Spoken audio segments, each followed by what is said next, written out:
Hi viewers, welcome to our channel. ప్రస్తుతం మనతో పాటు మా సీనియర్ పొలిటీషియన్ అండ్ మాజీ హోంమంత్రి మైసూర్ రెడ్డి గారు ఉన్నారు. వారితో ఒకసారి మాట్లాడదాం. సార్ నమస్కారం. సార్ జగన్ గారు నిన్న కొన్ని సంచలన వ్యాఖ్యలు చేశారు సార్. అంటే పెద్దిరెడ్డి గారి పైన గత కొన్ని రోజుల నుంచి కూడా ఆరోపణలు వస్తున్నాయి కదా. పెద్దిరెడ్డి గారు కాలేజీ డేస్లో చంద్రబాబు నాయుడు గారిని కొట్టారు, ఆ ప్రతీకారంతోనే ఇవాళ ఇటువంటి ఆరోపణలు చేస్తున్నారు, అరెస్ట్ చేసించే అవకాశం ఉంది, కక్షపూరితంగా పెద్దిరెడ్డి గారి పైన చేస్తున్నారు అంటున్నారు సార్. ఈ వ్యాఖ్యలు మీరు ఏ విధంగా చూస్తారు సార్? అంటే నేను అప్పుడు మాకు ఎస్ఎల్సి అని ఉండే, ఎస్ఎల్సి పాస్ అయిన తర్వాత నేను పీయూసీలో చేరాల్సింది వచ్చింది. కడపలో గవర్నమెంట్ ఆర్ట్స్ కాలేజీలో వచ్చిన, అందుకంటే ఎస్వి ఆర్ట్స్ కాలేజీలో ప్రైవేట్ అయిన దేవస్థానం ఉంది కదా, అక్కడైతే బాగుంటుందని అక్కడ చేరాం. నేను పీయూసీ చదువుతుండేవాడిని. తర్వాత మేము ఒక రూమ్ హౌస్ తీసుకున్నాం. హౌస్లో వెటర్నరీ స్టూడెంట్స్ కూడా ఉన్నారు. వాళ్ళు 3-4 సంవత్సరాలకు సంబంధించిన వ్యక్తులు. ఒక రూమ్లో వాళ్ళు ఉండేవాళ్ళు, ఒక రూమ్లో పీయూసీ చదువుకుంటాండే వాళ్ళు ఉండేవాళ్ళం. అప్పుడు అనుకుంటాండ్రి వాళ్ళకి, ఎందుకంటే వెటర్నరీ స్టూడెంట్స్కి యూనివర్సిటీ పక్కనే కాబట్టి సంబంధాలు ఉంటాయి. వాళ్ళంతా అక్కడ రెడ్లకు కమ్మలకు కొంచెం స్టూడెంట్స్లో, యూనివర్సిటీ స్టూడెంట్స్లో గలాటలు ఉండేటివి. కమ్మ సంఘ విద్యార్థులందరికీ చంద్రబాబు నాయుడు గారు నాయకుడు అంటుండేవారు. అక్కడ రెడ్లకు రామచంద్రారెడ్డి గారు నాయకుడని. వీళ్ళ మధ్య వాళ్ళ మధ్య అప్పుడప్పుడు చిన్న చిన్న తగాదాలు జరుగుతుండేటివి. ఆ వర్గానికి, రెడ్ల వర్గానికి రామచంద్రారెడ్డి గారు నాయకుడుగా ఉండేవాళ్ళు, ఈ వర్గానికి బాబు నాయకుడుగా ఉండేవాళ్ళు. అవి ఎప్పుడో చిన్న స్టూడెంట్ డేస్లో జరిగిన కార్యక్రమాలు. అటు తర్వాత చంద్రబాబు నాయుడు, ఇప్పుడు జగన్మోహన్ రెడ్డి తండ్రి గారు రాజశేఖర రెడ్డి గారు, కేఈ కృష్ణమూర్తి గారు, వాళ్ళంతా ఒక గ్రూప్గా ఉన్నారు శాసనసభ్యులు అయినప్పుడు. అంజయ్ గారి టైంలో వీళ్ళంతా మంత్రులు అయ్యారు. ఆయన చంద్రబాబు నాయుడు సినిమాటోకు మంత్రి, తర్వాత రాజశేఖర రెడ్డి గారు అబ్కారీ శాఖకు మంత్రిగా కూడా అయినారు. కేఈ కృష్ణమూర్తి గారికి వివిధ కారణాల వల్ల అప్పుడు ఓన్లీ పార్లమెంట్ లెజిస్లేటివ్ పార్టీ సెక్రటరీగా మినిస్టర్ హోదా ఇచ్చినారు. వీళ్ళంతా ఒక గ్రూప్గా కూడా ఉన్నారు. తర్వాత రాజకీయాలు కూడా చేసినారు. 83లో రామారావు వచ్చినప్పుడు పోటీ అయితే చేసినారు. చంద్రబాబు నాయుడు గారు కాంగ్రెస్ పార్టీ తరపున పోటీ చేసినారు, ఓడిపోయినారు. ఓడిపోయిన తర్వాత తెలుగుదేశం పార్టీలో చేరడము, అక్కడ జనరల్ సెక్రటరీ కావడము, పార్టీలో ప్రాధాన్యత సంతరించుకోవడము, రాజకీయ అనుభవం ఉన్నది కాబట్టి వారికి సలహాలు సంప్రదింపుల్లోనూ ఇవ్వటం జరుగుతున్నది. అట్నే ఆయన తెలుగుదేశం పార్టీలో ఎదిగినారు. రాజశేఖర రెడ్డి గారు ఇక్కడ కాంగ్రెస్ పార్టీలో ఎదిగినారు. అప్పుడు పెద్దిరెడ్డి రామచంద్రారెడ్డి కూడా మేమున్నప్పుడు 89లో అనుకుంటాను, 89లోనేమో శాసనసభ్యుడు అయినారు. ఆయన కాంగ్రెస్ పార్టీలోనే అయినారు. తర్వాత 99, 2004లోనో ఏదో సమయంలో అయినారు. అంతా కలిసిమెలిసే ఉన్నాం. అప్పటికి ఈ సమస్యలన్నీ ఏం లేవు కదా.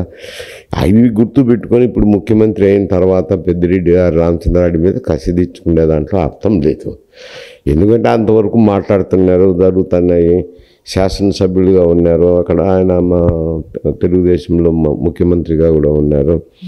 అటువంటి సమయాలు, సందర్భాలు రాలేదు. ఇప్పుడు ఆ మాటలు కూడా వినపడలేదులేండి.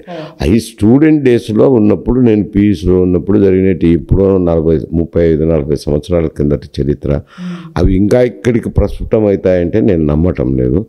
ఇవన్నీ ఎందుకంటే మొన్న వైఎస్ఆర్సీపీ అధికారంలో ఉన్నప్పుడు, జగన్మోహన్ రెడ్డి ముఖ్యమంత్రిగా ఉన్నప్పుడు, వీరి కుమారుడు ఎంపీగా ఉండడము, ఆయన మంత్రిగా ఉండడము, ప్రముఖ శాఖని నిర్వర్తిస్తున్నారు. చిత్తూరు జిల్లాలో వాళ్ళు చెప్పిందే వేదంగా జరుగుతున్నది. జగన్మోహన్ రెడ్డి కూడా చిత్తూరు జిల్లాలో వాళ్ళకు ప్రాధాన్యతనిచ్చి ఉన్నాడు కాబట్టి జిల్లా రాజకీయాలంతా చూస్తుండేవాళ్ళు.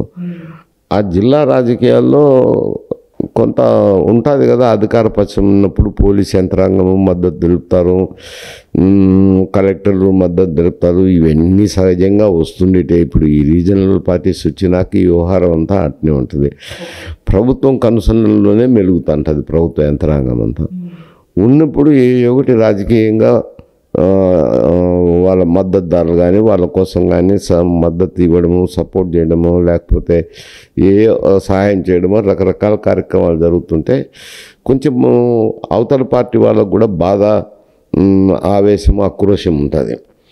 ఇప్పుడు తెలుగుదేశం పార్టీ అధికారంలోకి వచ్చేసరికి మా ప్రభుత్వం వచ్చింది కదా, మాది ఉంది కదా అని కొన్ని సంఘటనలు జరుగుతాయిలేండి. అవి చెదురుమదురు సంఘటనలకి ఏదైనా చూసుకోవాలి. కానీ ఏదో గతంలో ఎప్పుడో స్టూడెంట్ డేస్లో పెద్దిరెడ్డి రామచంద్రారెడ్డికి చంద్రబాబు నాయుడుకి తకరారు ఉన్నాయి కాబట్టి ఇప్పుడు ఆకసి తెచ్చుకుంటారని ఆయనకు అవకాశమే లేదు. ఎందుకంటే మధ్యలో రాజకీయ పరిణామాలు ఎన్నో జరిగినాయి. శాసనసభ్యుడిగా ఉంటూ వారితో మాట్లాడడం ఇవన్నీ జరుగుతూ వచ్చినాయి కదా. ఇతను కాంగ్రెస్ పార్టీలో ఉంటున్నారు, ఆయన తెలుగుదేశం పార్టీలో ఉంటున్నారు. అంతకుముందు లేనిది ఇప్పుడే సడన్గా ఎందుకు వస్తుంది? ఆయన ముఖ్యమంత్రిగా 14వ సంవత్సరం ఇది. అంతకుముందు అంతా తీర్చుకోకుండా ఇప్పుడు ఎందుకు తీర్చుకుంటారు?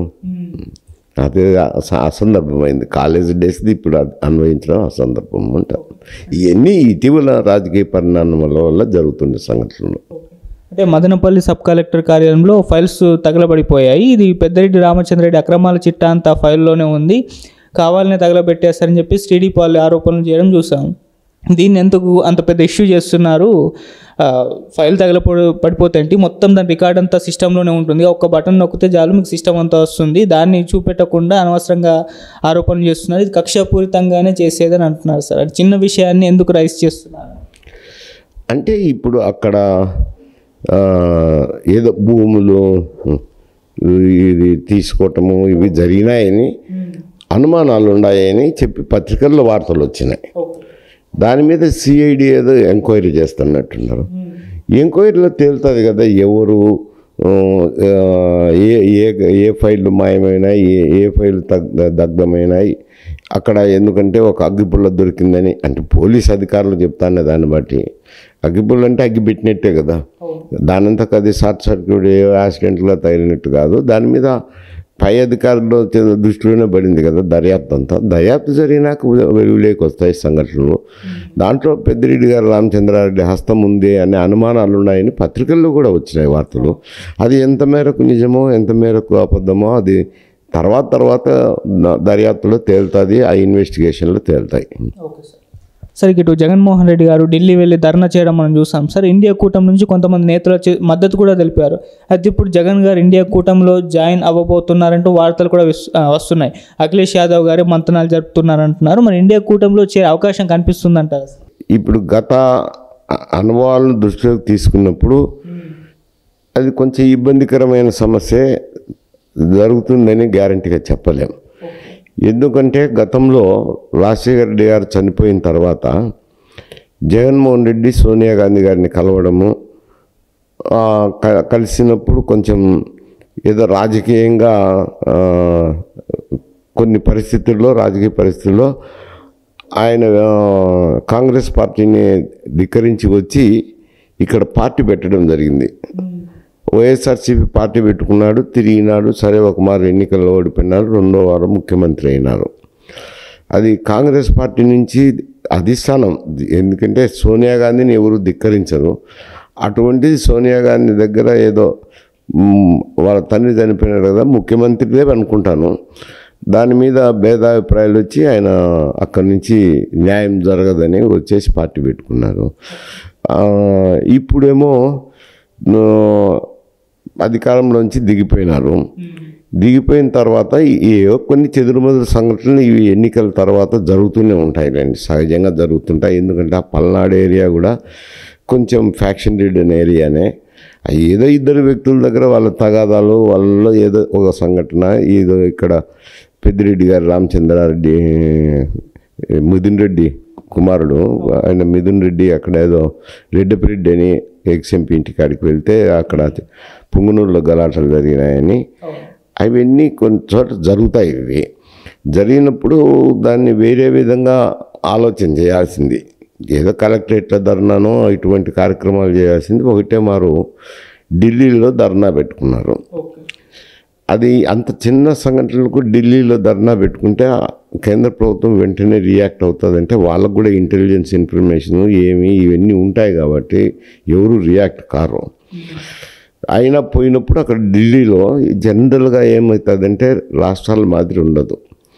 ఎంపీలు ఏ పార్టీకి చెందిన వారైనా కానీ ఈ సెంట్రల్ హాల్లో ఉన్నప్పుడు అందరూ కలిసిమెలిసి ఉంటారు, స్నేహపూర్వక వాతావరణంలోనే ఉంటుంది. ఒకవేళ హౌస్లోకి వెళ్ళినప్పుడు రాజ్యసభలో కానీ లోక్సభలో కానీ ఎవరి పార్టీ అభిప్రాయాలు వాళ్ళు తీవ్రంగానే ప్రతిబింబిస్తుంటారు. అది అంతవరకే. మళ్ళీ బయటకు వచ్చిన తర్వాత ఏదో స్నేహపూరిత వాతావరణంలో ఉంటారు, మాట్లాడుతుంటారు. కాబట్టి ఇప్పుడు ఇది ఆంధ్రాలో జరిగిన సంఘటనల మీద ఈయన ధర్నా కార్యక్రమం చేపట్టినారు. ఈయన కూడా రాజ్యసభలో కొంచెం 7-8 మంది ఎంపీలు ఉన్నారు. ఉండినప్పుడు వాళ్ళు ఇతర నాయకులు ఉంటారు కదా, రాజకీయ పార్టీ నాయకులు. ఆ రాజకీయ పార్టీ నాయకులను కలవచ్చు, కలిసి మాట్లాడచ్చు.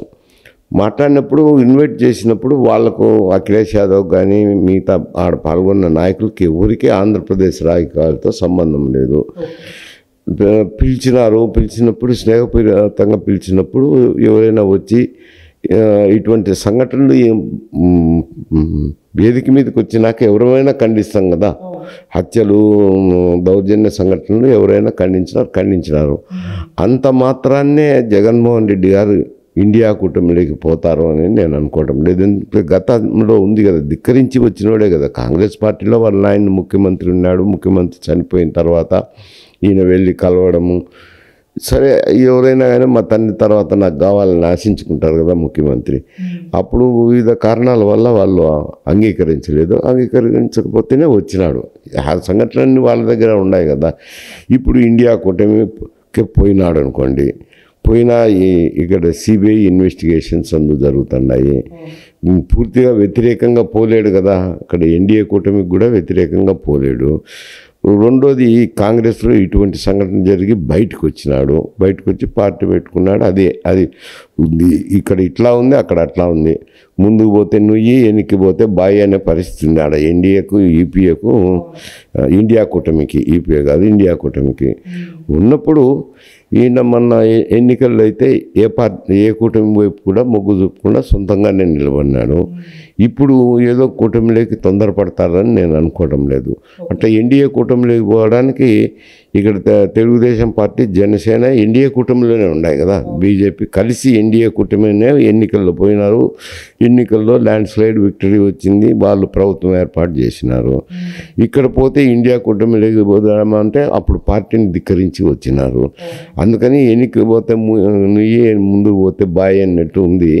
అటువంటి పరిస్థితుల్లో నేను ఏ కూటమిలైనా ఇతను వెంటనే చేరతాడని నేను అనుకోవటం లేదు. ఇవన్నీ ఊహాగానాలు అయితే ఉండొచ్చు. ఎందుకంటే ఇండియా కూటమిలో ఉన్న కొందరు పార్టీ నాయకులు ఇక్కడ వచ్చి మాట్లాడినారంటే అవి పార్లమెంట్లో ఉన్నప్పుడు రిక్వెస్ట్ చేసినప్పుడు వస్తూ ఉంటారులేండి.